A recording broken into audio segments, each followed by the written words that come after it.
guys, talagang sobrang init ng panahon ngayon, kaya pati halaman ay kailangan na rin talaga ng electric fan. Napakainit din kasi ng buga ng hangin. Ibinaba ko muna dito yung aking mga succulents kasi sobrang init talaga sa taas. At kasama na din yung mga bago kong mga niripat. Ayan, sobrang maliliit yung iba. And okay, so dahil mainit nga, 'di ba? Pinahanginan ko sila. So, may electric fan sila dito. Meron din ako dun sa taas.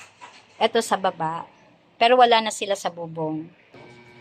Okay, so, ito yung mga nandito sa taas ng kwarto namin. Inalis ko na dun sa bubong. Pero meron pang natitira konti dun sa bubong. Meron din ako dito. Pinalalaki ko pa. Ito yung aking cactus. Meron na siyang baby. Ayan, dalawa yung binigay niya sa akin na baby. Tapos meron din dito isa. Ayan, at syempre may pa-flowers pa siya. Kailangan nga daw tanggalin nga lang yan kasi parang nakukuha yung nutrients ng flowers yung dapat dito. Pero hayaan ko na. Okay lang yan. At ito, naglagay lang ako dyan para lang magkaroon ng rosette. And here, so dito ko muna sila kasi malalaking paso sila. Hindi naman super laki, pero karamihan yung nasa baba kasi maliliit.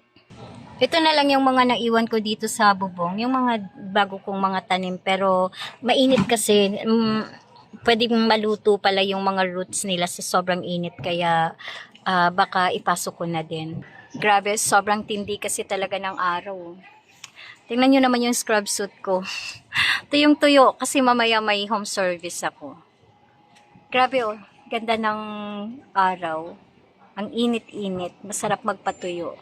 Siyempre, silipin na lang natin yung ating talbos ng kamote at saka yung mga buto ng kamatis.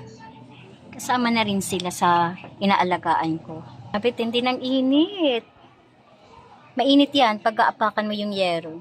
Ayan, okay. So, bumalik ulit ako dito sa loob ng room namin. At ipinatong ko siya dito sa towel warmer ko. Ayan. Diyan muna siya. Sila.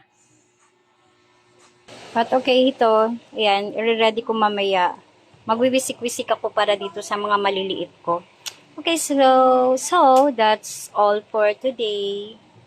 Hello to them. Ayan, ito kawawa o kaya binaba ko, nasunog sa init. Ayan sila, ito yung mga bago. Ito yung luma yan na pilit kong sinisave at ito, at mukhang okay naman sila. Ito tuwang-tuwa ko dito kasi parang okay lang siya. Ayan yung mga bago kong mga linagay. Ito inalis ko muna kasi mukhang patay na yung roots niya. Ewan ko lang isisave ko to. So, pinatuyo ko muna. At after 1 month ko itatanim char. O nga seryoso, baka 1 month. Sabi ganun. Ayan, okay, so bye!